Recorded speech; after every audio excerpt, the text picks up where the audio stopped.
Hello everyone, and welcome to another video of me building my custom e-bike. First off, I'd like to apologize for the video quality or the lighting. I'm not able to work on this bike during the day. Normally it's after work.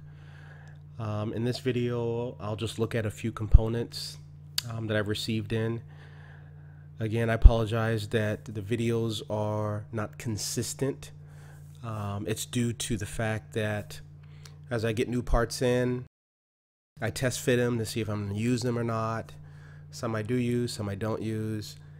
And then others, I'm just still waiting on parts to come in. Here I have the secondary battery I spoke about. This is a Turnigy pack, 11.1 volts, 7.8 amp hours. There's a perfect little slot in the center of the bike where this battery will fit. This will run my accessories, and this will run the two relays that I constructed.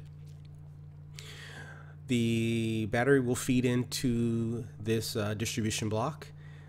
This block is huge. I'm not quite sure if it's going to fit, but I'm going to make all efforts.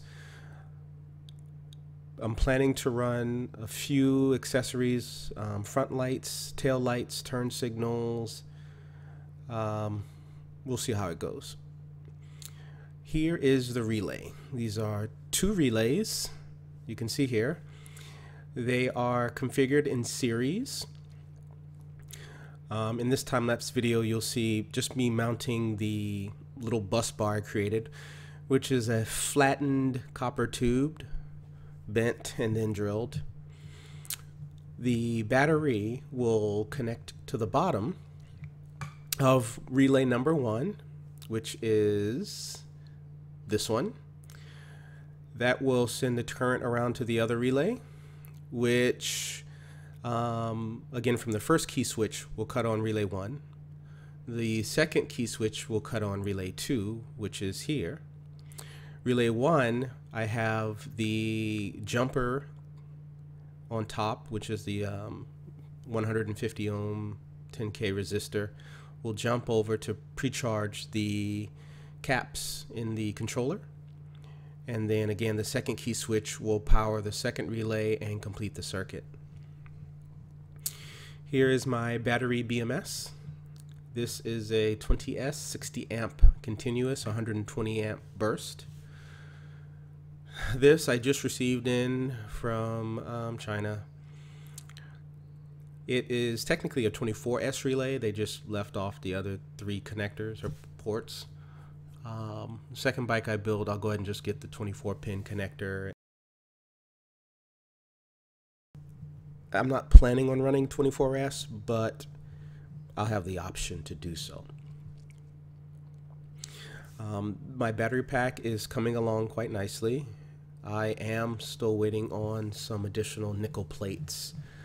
I didn't calculate the correct amount, so I should have them in a week or so.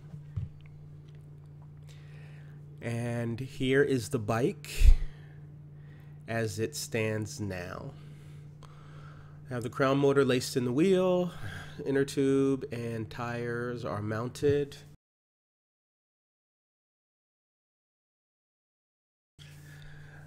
Not too sure about the disc brakes. They were fairly inexpensive, but they look a little light and like they don't have enough meat to them. The SRAM disc brake calipers are mounted. The front disc brake is set. The back I just have it set there so as I move the bike around I'm not dragging it and it's not falling. But it will run internal to the frame, down some little slots. Here is my parallel connector for my 2 internal battery chargers. And as we work our way up to the top, you'll see a little slot that I have that's built into the frame already where I'm going to mount the secondary battery. On the left and right cross tubes I drilled and tapped. And I will be able to screw in a plate to hold the batteries in place. Some double-sided tape will be used just to hold them from sliding left to right. Here I'm just going to do just a walk around of the bike. The killer fork went in very easily, no problems whatsoever. The front spindle is laced up, as you can see.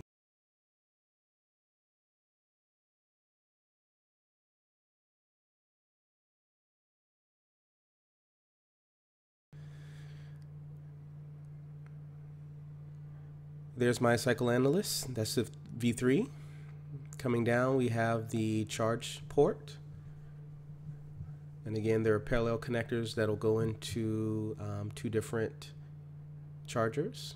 Here's my key switch. The first click cuts on the first relay and the resistor to charge the capacitors. The second click completes the circuit and the bike is on.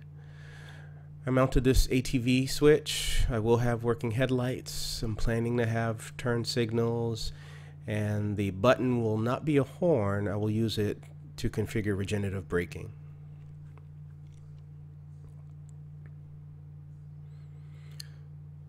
My throttle.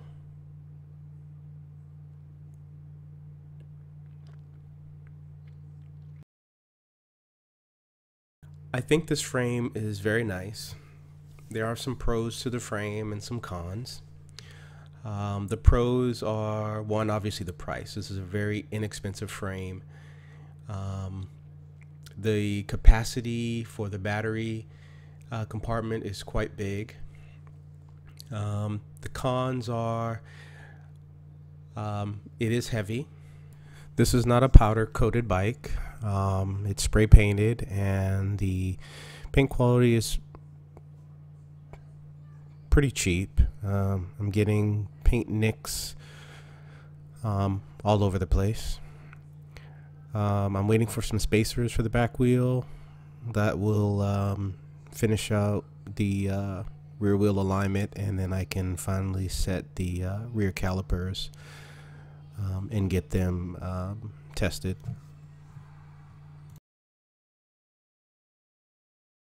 It will have a crank. I'm waiting on the crank to come in as well.